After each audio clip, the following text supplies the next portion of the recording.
दोस्तों नमस्कार, मैं नीरज शर्मा। आप देख रहे हैं न्यूज प्लस। राजस्थान का रण। चुनाव आयोग ने आज विधानसभा चुनाव की तारीखों का ऐलान किया है। चुनाव की तारीखों का ऐलान होते ही राजस्थान की सियासत का पारा तेज हो गया है, गर्म हो गया है। भाजपा कांग्रेस दोनों ही पार्टियां सत्ता को हासिल करने के लिए एड़ी से चोटी की ताकत लगा रही है। राजस्थान का ऊंट बड़ा फेमस है, लेकिन हम बात कर रहे हैं सियासी ऊंट की।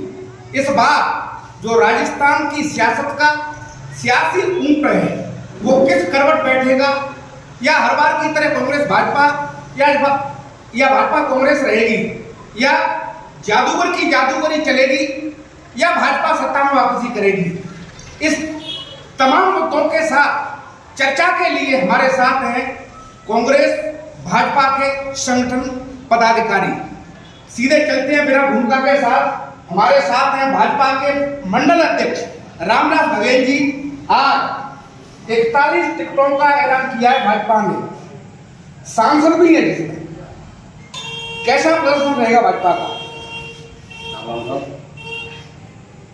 आज जो चुनाव आयोग ने जो 41 सीटें घोषित की है, चुनाव आयुक्त ने आज जो 23 नवंबर को चुनाव की घोषणा की है, और आज हमारी भारतीय जनता पार्टी के चुनाव प्रभारी जी ने जो 41 सीटों के लिए नामांकन प्रत्याशी घोषित किए हैं, ये सोच समझ करके घोषित किए हैं।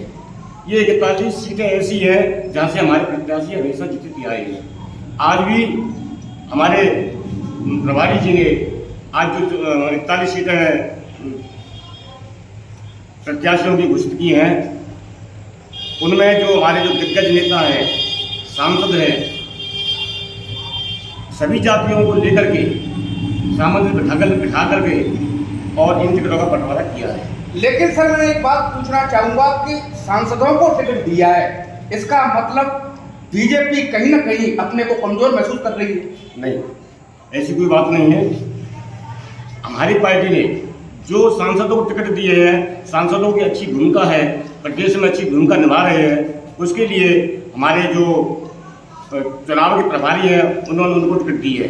क्योंकि आज वो अपने राजस्थान में सामंजस्य बिठा करके चल रहे हैं, पार्टी के लिए काम कर रहे हैं, और मोदी जी के आदेश अनुसार राजस्थान में काम कर रहे हैं। इसलिए सांसद को उतारा है, और आगे चल के हमारी पार्टी 2025 के जो चुनाव होंगे, उसमें लोकसभा के चुनाव होंगे, उसके लिए 24 के जो चुनाव होंगे, उसके लिए हमारे जो चुनाव के प्रभारी हैं उन्होंने सोच समझ करके सात जो 41 सीट में से 7 सांसदों की टिकट दी है, वो सोच समझ करके दी है।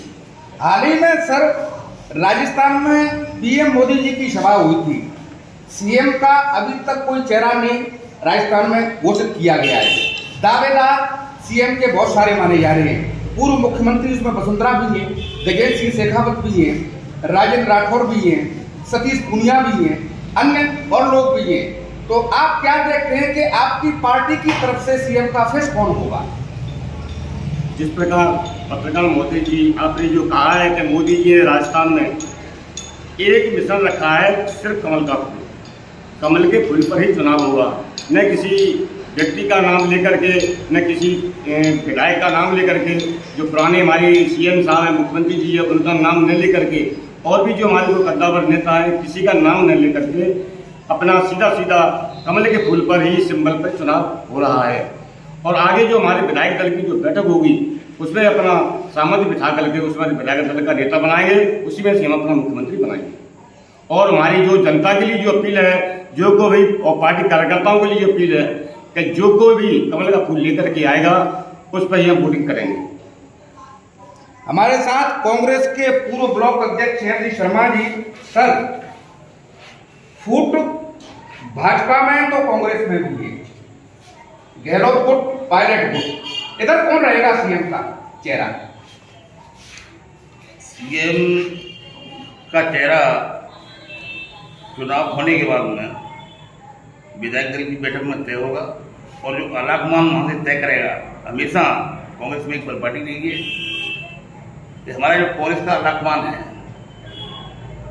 उसके अनुशासन में संपूर्ण भारत देश में सभी राज्यों के कार्यकर्ता एक मत रहते हैं और जो आलाकमान फैसला करता है और चुने हुए विधायक जो फैसला करते हैं उसकी रिपोर्ट के आधार पर सीएम का चेहरा रहता है।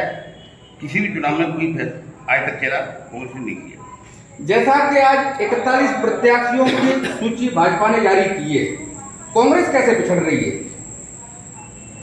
कांग्रेस पिछड़ नहीं रही है। दिल्ली में आज भी कांग्रेस पार्टी की सीरोडसी की बैठक हुई है और लगभग आधे से ज्यादा नामों पर सहमति हो चुकी है और देर सवेर नामों की घोषणा होने वाली है।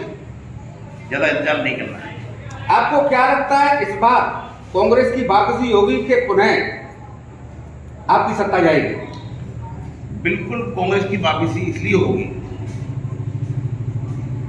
जननायक मुख्यमंत्री माननीय गहलोत जी ने जो राजस्थान में किया है वो किसी से छिपा नहीं है। चाहे हेल्थ केयर में देख लो, एजुकेशन में देख लो, कितने इंग्लिश मीडियम विद्यालय राजस्थान सरकार ने किए। आज चिरंजीवी बीमा योजना में कितने लोगों को फायदा मिल रहा है। जो लोग बड़े बड़े प्राइवेट हॉस्पिटल में उनके पास नहीं जा सकते थे, आज वो वहां जाकर अपनी कोई भी सर्जरी, कोई भी इलाज फ्री में करा रहे हैं। ये माननीय गहलोत जी की देन है। और किसी भी विधानसभा क्षेत्र में देख लो, आज बाड़ी विधानसभा क्षेत्र में परसों हमारे विधायक जी का पूरा ब्यौरा निकला था, तो 18 से करोड़ का विकास उन्होंने यहाँ कराया है। चाहे वो हेल्थ सेक्टर में हो, चाहे रोड सेक्टर में हो, किसी भी बैराग में आप देख लो, आपको हर जगह विकास मिलेगा। इसलिए पुनः राजस्थान में सरकार कांग्रेस की बनेगी। हमारे साथ पीसीसी सदस्य हैं सत्यप्रकाश शर्मा जी। सर, 41 प्रत्याशियों की घोषणा आज भाजपा द्वारा की गई है। ये जो प्रत्याशी घोषित हुए हैं, तो ऐसी स्थिति में कांग्रेस की क्या स्थिति है, क्या रणनीति है? देखिए, उन्होंने जो प्रत्याशी घोषित की है भारतीय जनता पार्टी ने, ये उनकी पार्टी का मैटर है। वो किनको अपने प्रत्याशी बनाते हैं ये वो पार्टी समझे। यद्यपि उन्होंने राजस्थान में 7 सांसदों को टिकट दिया है, ये मुझे लगता है ये उनकी कमजोरी का प्रतीक है। वो अपने आप को कमजोर महसूस कर रहे हैं। जहाँ तक कांग्रेस का सवाल है, कांग्रेस राजस्थान के जननायक मुख्यमंत्री माननीय गहलोत जी ने जो विकास कार्य किए हैं उनकी बदौलत, और जो जन कल्याणकारी योजनाएं यहाँ राजस्थान में लागू की हैं उनकी बदौलत, और जो स्वच्छ प्रशासन, ईमानदारी के साथ जो प्रशासन दिया है उसकी बदौलत निश्चित तौर पर कांग्रेस यहाँ की बार कुछ पार्टी को तोड़ रही है। एक बार बीजेपी और कांग्रेस, निश्चित तौर पर कांग्रेस की सरकार अब की रिपीट हो रही है और ऐसा मेरा मानना है। और आप स्वयं भी देख रहे हैं, माहौल कांग्रेस के बहुत पक्ष में है। भाजपा द्वारा सर लगातार हमले किए जा रहे हैं, जैसे किसान कर्ज माफी का मुद्दा, नीट परीक्षा में कांग्रेस सरकार विफल रही, बेरोजगारी भत्ता, तो ये सब जो एक आक्रोश है लोगों में, तो इसे कैसे फेस करेगी सर कांग्रेस? देखिए, जहाँ तक किसानों के कर्ज माफी का सवाल है, हमारी राजस्थान की सरकार जब बनी 2018 में, तो हमारी सरकार ने सबसे पहले किसानों के जो कोऑपरेटिव के ऋण थे वो माफ़ किए, और जो कॉमर्शियल ऋण थे वो केंद्र सरकार की तरफ से माफ़ी के लिए जाने थे और वो उस समय नहीं हो पाए। बाकी बेरोजगारी की आप बात करें तो हमारे माननीय मुख्यमंत्री जी ने सभी विभागों में काफ़ी जगह निकाली हैं, काफ़ी भर्तियां की हैं। जहाँ तक रीट के पेपर आउट का सवाल है, तो रीट के पेपर आउट में जो भी दोषी पकड़े गए हैं उनको कड़ी से कड़ी सजा दिलाने का काम हमारी राजस्थान सरकार ने किया है, और आगे से भी इसके लिए ठोस कानून बनाए गए हैं जिससे कि कोई भी कभी भी पेपर आउट नहीं किया जा सके। और बेरोजगारी भत्ते का जहाँ तक सवाल है, हमारे कुछ लोगों को जो उस टारगेट में आते हैं, उस सीमा में आते हैं, उनको बेरोजगारी भत्ता भी यहाँ दिया जा रहा है 2 साल के लिए। निश्चित तौर पर ये सारी चीज़ें राजस्थान सरकार कर रही है। हमारे साथ स्थानीय नागरिक हैं सुनील कुमार जी। आज चुनाव आयोग ने घोषणा की है 23 नवंबर को चुनाव होना है, क्या मुद्दे रहेंगे आपके जहन में? मुद्दा है कि हमारे प्रदेश का विकास हो, कोई भी सरकार हो, चाहे कांग्रेस रिपीट करे या भाजपा आए, हमारा यही मुद्दा है कि युवाओं को सबसे जरूरी है रोजगार। आज रोजगार की बेरोजगारी में हमारा राजस्थान काफ़ी नीचे जा चुका है, तो हमें कोई भी सरकार हो, युवाओं के लिए रोजगार की ज़रूरत है।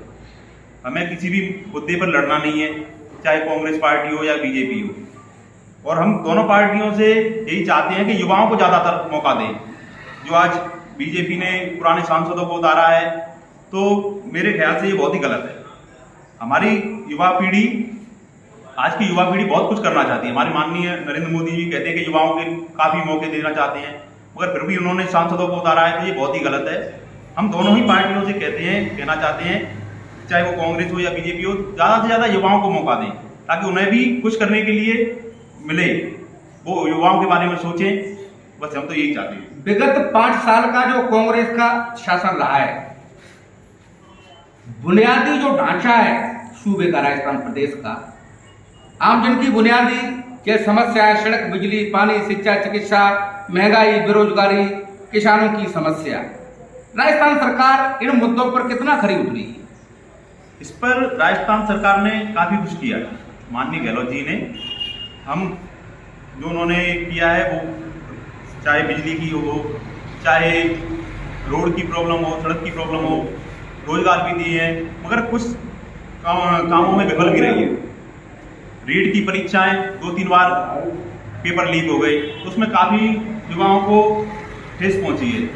और भी काफ़ी मुद्दे थे, जो किसानों को कर्ज माफ़ी का था, तो उसमें पूर्ण कर्ज माफ़ी नहीं, कुछ की उन्होंने, कुछ किसानों को उनमें जो क्रेडिट सोसाइटी थी उनको माफ़ किया, मगर जो पब्लिक को जो उम्मीद थी उतना नहीं उतर पाई। कांग्रेस भाजपा के पदाधिकारी थे, अपनी अपनी पार्टी को लेकर दावे किए जा रहे हैं, लेकिन सत्ता किसके हाथ में जाएगी इसका खुलासा और ये तय तो जो 23 नवंबर का चुनाव होगा उसके बाद ही हो सकेगा। आप देखते रहें न्यूज़ प्लस सहयोग।